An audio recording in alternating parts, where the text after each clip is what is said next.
Half চামচিরও কম হলুদ দিলাম।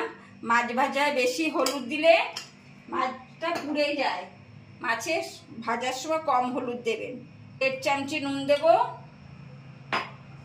সামান্য সাদা তেল দেব। যারা সর্ষের তেল খান তারা সর্ষের তেল দেবেন, আমি সাদা তেল দিলাম। আমি সাদা তেলে যেহেতু রান্না করছি এটা।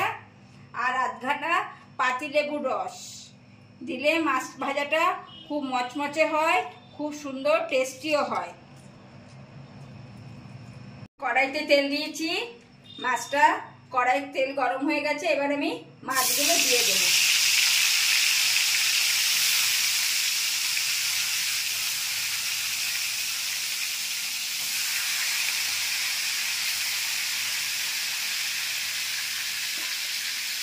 আমি মাছটা ভেজে তুলে নিয়েছি। কি কড়াইতে এই তেলের মধ্যে, ওই তেলেই মাছ ভাজার তেলেই আমি আলুগুলো ভেজে নেব। আমি 2টো আলু কেটে নিয়েছি, 2টো আলু আমি ভেজে নিচ্ছি। আলুটা ভাজা হয়ে গেছে, এরকম লাল লাল করে একটু ভেজে নেবেন। বন্ধু, আপনাদের কাছে বলতে ভুলে গেছি, আমি কাতলা মাছের কালিয়া করছি। আমি একটা টমেটো বাটা দিচ্ছি,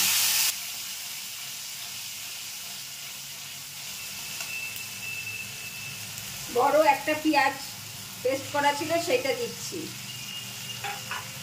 রসুন আর কাঁচা লঙ্কা আমি একবারে বেটে নিয়েছি সেটা দিচ্ছি।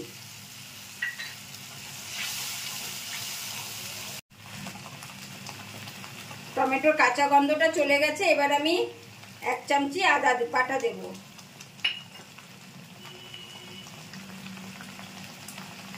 স্বাদ মতো নুন দেবেন। আমি 2 চামচি নুন দিলাম, কেন আমি মাছে নুন দিয়েছি।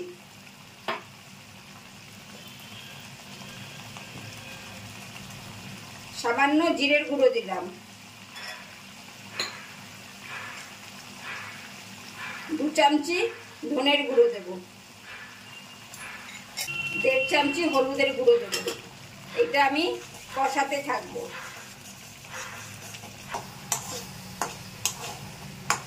হ্যাঁ বন্ধু, কুইন বেঙ্গলি কিচেনে যারা সাবস্ক্রাইব করেনি তারা সাবস্ক্রাইব করে নেবেন। আমি একটা মশলা করে আমার শর্ট ভিডিওতে করে রেখেছি, সেখানে দেখে নেবেন মশলাটা আমি কি মশলা দিই। আমি সেই মশলাটা 1.5 চামচি দিয়ে দিলাম। 2 চামচি টক দই দেব,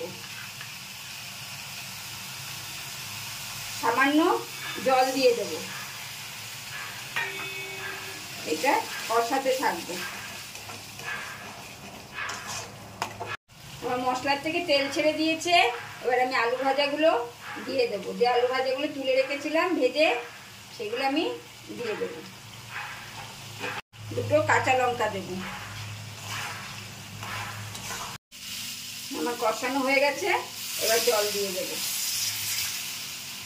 আপনারা আন্দাজ মতন জল দেবেন।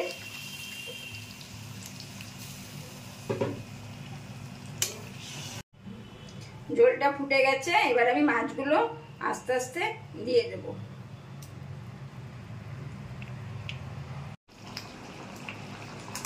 এক চামচি গরম মশলা দেব, 1 চামচি ঘি দেব। হয়ে গেছে বন্ধু, নাড়া দিয়ে নামিয়ে দেব। বন্ধু, রুই মাছের কালিয়াটা কিরকম হলো অতি অবশ্যই আমাকে কমেন্ট করে জানাবেন। আমার রান্না আপনাদের কেমন লাগছে অবশ্যই আমাকে জানাবেন। আপনাদের বন্ধু বান্ধবের মধ্যে শেয়ার করে দেবেন। বন্ধু, সাবস্ক্রাইব করবেন। আসি বন্ধু, আবার আগামী পর্বে দেখা হচ্ছে।